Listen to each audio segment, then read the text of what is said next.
আমি এখন আছি হৃদয়ের জমিতে। ও একজন আদর্শ চাষী এবং তরুণ চাষী।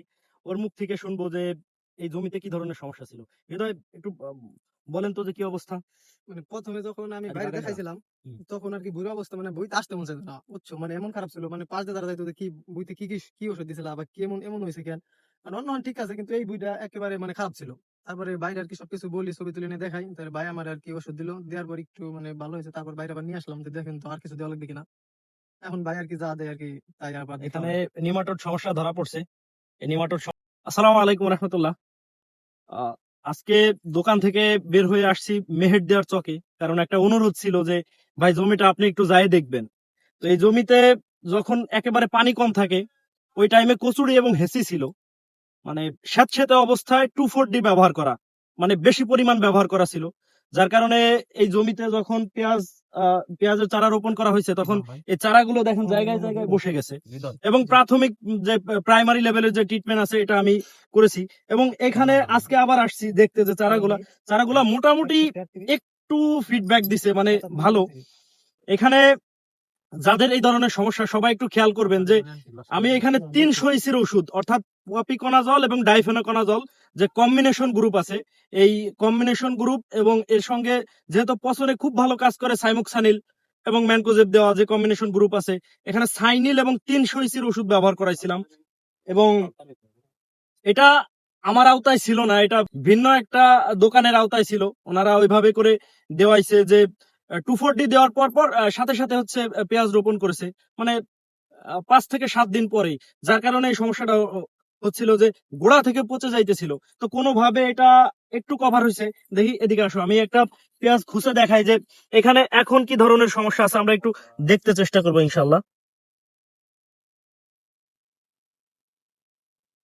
আর এটা চাবি দিয়ে খোঁচার যে ব্যাপারটা, যে আমি শিকড় সহ উঠাইতে চেষ্টা করব যে শিকড়ে আর কোনো ধরনের সমস্যা আছে কিনা। এমনিতে টান দিলে তো দেখা যাবে ছিঁড়ে যাবে, এই জন্য এই চাবি দিয়ে খুঁচে উঠালাম এই কারণেই।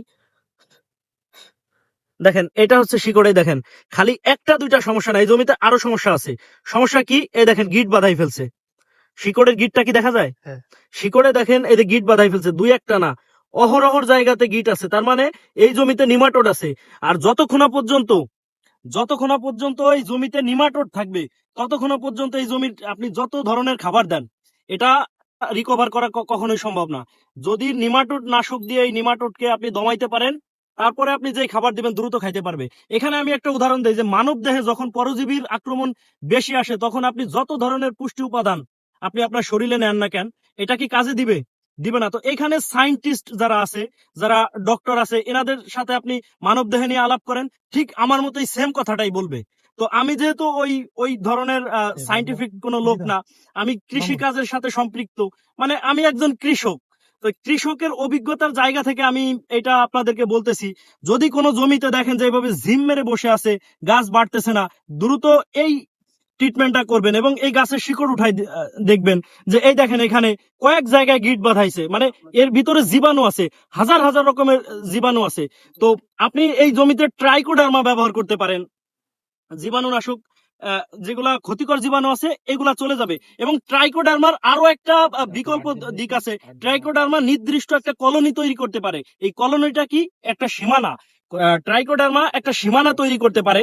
এই সীমানার মধ্যে ক্ষতিকর কোনো ব্যাকটেরিয়া আসতে দেয় না।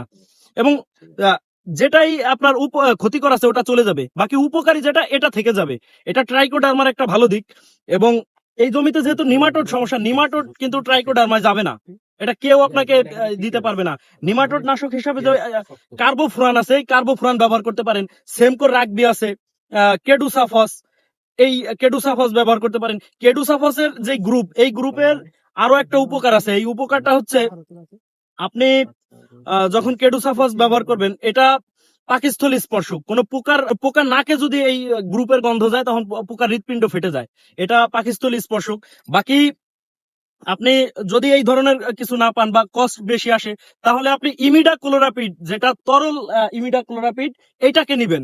এবং এর সঙ্গে আপনি কার্বোফুরান যে গ্রুপ আছে একটু বেশি পরিমাণে নেবেন। ইমিডাক্লোরাপিডটা সুন্দর করে মিক্স করে আগে হচ্ছে জমিতে ছিটিয়ে দিবেন এবং ছিটানোর সঙ্গে সঙ্গে জমিতে পানি দিয়ে দিবেন, এটা বেশি ভালো। আর যদি দেখা যায় কি যে না ঢালাই পানি দেওয়া হয়ে গেছে, তখন আপনি এটা তুলে দেখছেন, ওই অবস্থাতেই বুনিয়ে দিবেন। দেখেন এখানে আরো একটু সুন্দরভাবে আমি একটু পরীক্ষা করে দেই যে দেখেন কি পরিমাণ গিট বেচছে। আমি আরো একটা চারা উঠাবো দেখি। এটা তো একটা, কোথায় থেকে একটু ভিন্ন জায়গা থেকে আর একটু বসা জায়গা থেকে উঠাই, হ্যাঁ এখান থেকে উঠাই।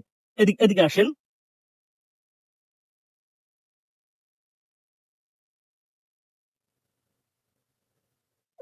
পানি হইলে হলো এটা পরীক্ষা করতে খুব বেশি সুবিধা হয়, কারণ পানি হইলে ভালো হয়।